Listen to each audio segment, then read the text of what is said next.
श्री नीम करौली बाबा जी की जय। श्री सिद्धि मैया जी की जय।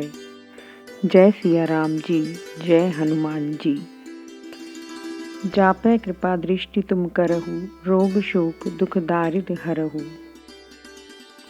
बाबा जी द्वारा अपनी अलौकिकतापूर्ण लीलाओं से तथा अपनी शक्ति से महाराज जी हमेशा अपने भक्तों को, आश्रितों को असाध्य से असाध्य रोगों और व्याधियों से मुक्त करते रहते थे। ये उनकी गजेंद्र मोक्ष लीलाओं का ही एक पक्ष था। ऐसी लीलाओं की कोई कमी नहीं थी।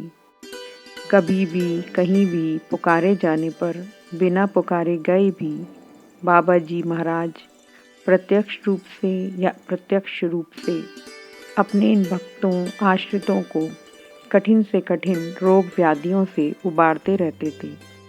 और आज भी यही लीलाएं कर रहे हैं महाराज जी। बाबा जी की दयापूर्ण लीलाओं को जब हम मनन करते हैं तो स्पष्ट हो जाता है कि ये लीलाएं उनकी दया का प्रतिबिंब है और ये दया ही उनकी सारी लीलाओं का मुख्य आधार है।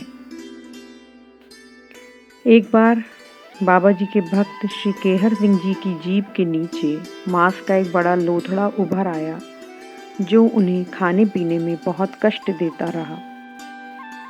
डॉक्टरों ने परीक्षण के बाद निदान किया कि ये कैंसर वाली ग्रोथ है। केहर सिंह जी बहुत दुखी हो गए कि कैंसर का कोई इलाज नहीं है और बच्चे छोटे हैं, मेरे बाद इनका क्या होगा, आदि आदि।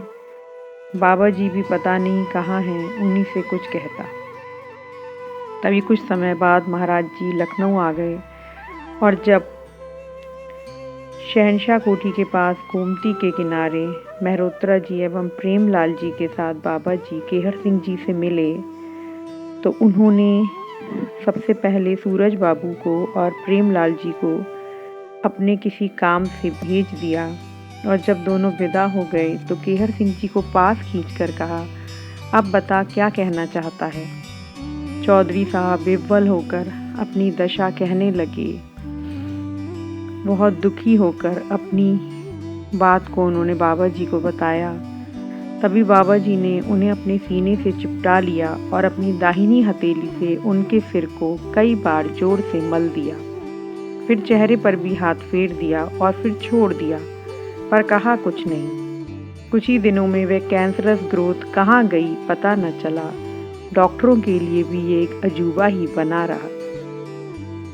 श्री नीम करौली वाले बाबा जी इसी प्रकार से अपने भक्तों की आज भी रक्षा करते हैं, उनके कष्टों को हर लेते हैं। श्री नीम करौली बाबा जी की जय हो, जय हो, जय हो।